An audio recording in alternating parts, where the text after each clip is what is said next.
What's going on, guys? Welcome back to another episode of Lockdown Coverage. If you guys are new to the channel, my name's Daniel. In this episode, this is going to be another Dolphins video. This is going to be the last Dolphins mock draft. This is officially going to be mock draft 3.0. I've done 2 in the past, covering rounds 1 to 2. Today, I'm going to be doing rounds 1 to 3. But there's going to be a little mix-up because there's going to be a few trades going on in the draft. This is what I sincerely think the Dolphins are going to do 3 days before the actual NFL draft starts. So let's get into it. So first things first, I just wanted to say that the Dolphins have done a fantastic job. If everything we're doing is a smokescreen, Chris Grier deserves an A+ for what he's been doing throughout this offseason, speculating if we're going to draft Justin Herbert. We've been meeting with him. We're really interested in getting Justin Herbert. If we actually select Tua Tagovailoa at 5 and we don't have to trade any of our extra picks to get him, from, let's say, moving from 5 to 3 with Detroit or moving from 5 to 4 with New York, that is an amazing job. I want to give him a round of applause. I think the Dolphins, with the 5th pick, will officially get Tua Tagovailoa. I think Chris Grier is literally a genius throughout this offseason. He's covered up everything he could. He's made it look like Tua has failed physicals. Even if he has, I still don't think he's ready to play in the NFL, which is why he fits the Dolphins perfectly, in my opinion.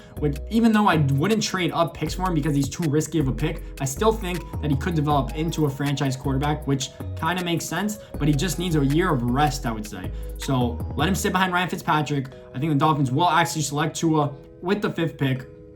Let him sit behind Ryan Fitzpatrick for a year, for 8 months, for 6 months. Who cares? Tua still has that it factor. I've seen players come out of college with worse injuries, with ACL tears, with meniscus tears, and still tear it up in the NFL. No pun intended. But I think Tua should be selected with that 5th pick. I'm sorry. He is the quarterback that I love in this draft. Him and Joe Burrow. Obviously, we're not going to get Joe Burrow. So that way, who I have with 5.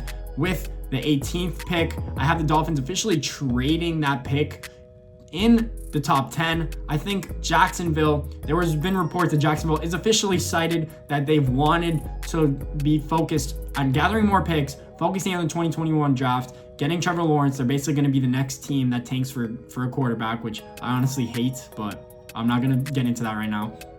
So I think the Dolphins will actually trade the 18th pick into the top 10, get ahead of Cleveland, because Cleveland definitely needs a tackle, get there at number 9, and draft either Andrew Thomas or Jedrick Wills. So for the sake of this video, I ended up picking Jedrick Wills with the 9th pick from the University of Alabama. So now we have 2 stud Alabama products in the Nick Saban program who I think have high pedigrees, they're valuable draft picks, let's say. They're going to start right away. They're going to be plug-and-play players.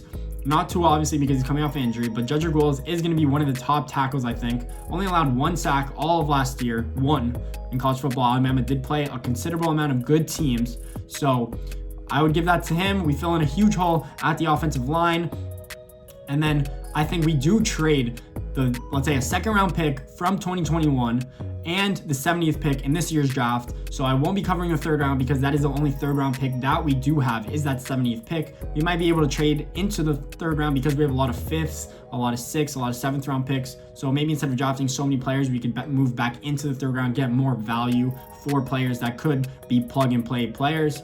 So that is what I have going at number 9. And then with the 26th pick, I have the Dolphins actually selecting Antoine Winfield Jr. from the University of Minnesota.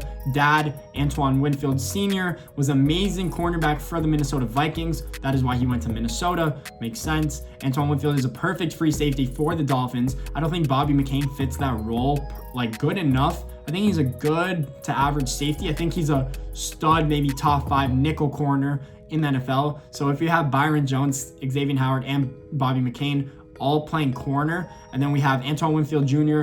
being your top middle fielder, let's say, and Eric Rowe guarding tight ends, perfect fit for the Dolphins at 26. I think he has gone up higher in draft boards. He was early in the year, he was projected to go 2nd round, but I think he's just such a good instinctive type player. I think he'll be a plug-and-play player as well for the Miami Dolphins. That is what I have going at 26.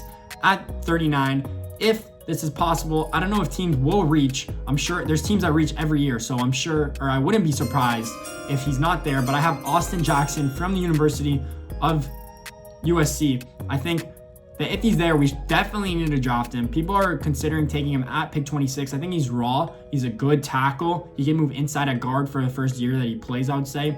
Let him adjust to the NFL. And then if he's really good, move him back out. Let Jesse Davis, who's played right tackle for the Dolphins last year, move back to guard. I think that's his best natural fit. We do need an interior lineman, but I think we could get that in the later rounds. At this point, you got Austin Jackson and you got Jedrick Wills, who are perfect fits for the Dolphins on the line. Perfect, just even for Ryan Fitzpatrick, let's say, to give him time to throw the ball. Last year, he was under duress all year.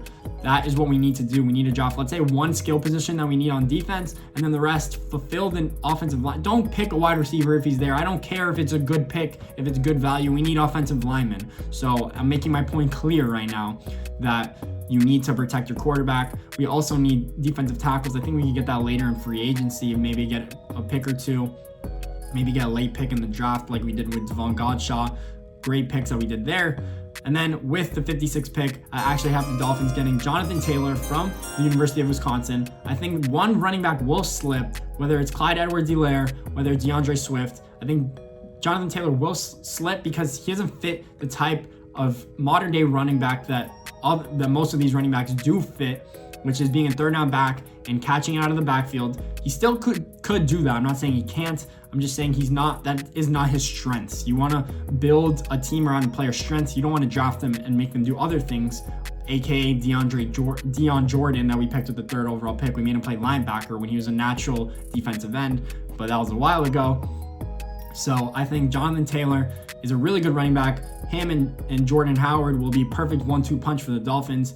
In my opinion, I think that would be a huge upgrade over last year. Who did we have last year? Kalen Ballage. Kenyon Drake traded. Played terrible with us, even though he played really good with Arizona. I don't know. Maybe players just get confidence when they leave the Dolphins. But for the point being, that is what I have at pick 56. And then since we traded the 70th pick, we won't be drafting anyone in the 3rd round. But that is who I have for the first 2 rounds for the Dolphins. Again, it's going to be really hard projecting what we actually do. There's legit 10 different situations or scenarios that we could fill in where we either trade up or trade back and get a later quarterback like Jordan Love, or trade up and get even Joe Burrow and trade away all of our first round picks. I don't know what we're going to do. That is what I love that Chris Grier has done.